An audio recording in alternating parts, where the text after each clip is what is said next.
Right, I've just learned pretty much everything there is to know about Parliament, and I reckon I can teach it to you in about 5 minutes.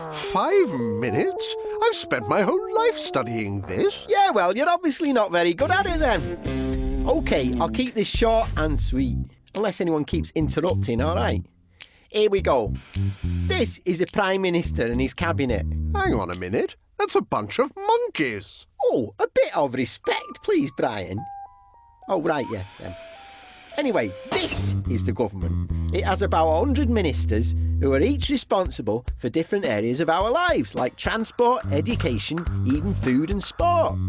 The government makes decisions on our behalf, but it can't do anything it likes. There's Parliament. Parliament is bigger, and the government's part of it. Parliament is the highest authority in the UK. It's our legislative body, which means that it makes and revises most of the laws in the UK. Oh, nice one. Hey, I'm reading this book. It's called Everyone Loves a Know-It-All. Are you? No, because no one wrote it. As well as making and changing laws, Parliament has to keep an eye on and influence the government. This is called scrutiny, which sounds quite painful.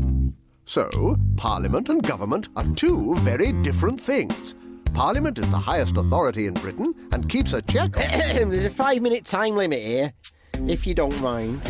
Parliament is made up of 3 things: the monarch, the House of Lords and the House of Commons. The House of Commons contains all the 646 members of Parliament, or MPs. These are the people we vote for at general elections. Each MP represents a different part of the country. An MP's political area is called a constituency.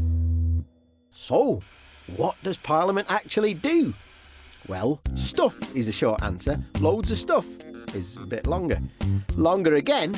Both the House of Commons and the House of Lords spend around half the time making and passing new laws.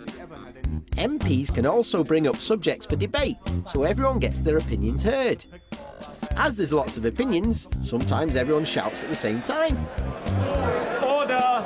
And Parliament scrutinises what the government is doing, especially how it raises and spends money. And how does the government do that? Well, we pay for everything in the country through taxes. Income tax on what we earn, VAT on what we buy, council tax for local services.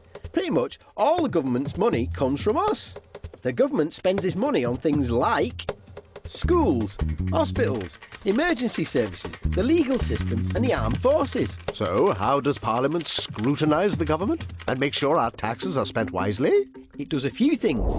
Its members ask the government awkward questions, and they form groups of people called committees, which scrutinise the work of individual government departments. The House of Lords scrutinises the government too. They also help to introduce new laws and have their own committees investigating big issues like Europe, science and the economy. This concludes my high-speed, blah-blah free guide to Parliament and government. Any questions? I'm impressed. It was a triumph of brevity and concision, a waffle-free whistle-stop summary of the workings of our parliamentary system, a pithy, high-octane précis of constitutional hierarchy. It was a...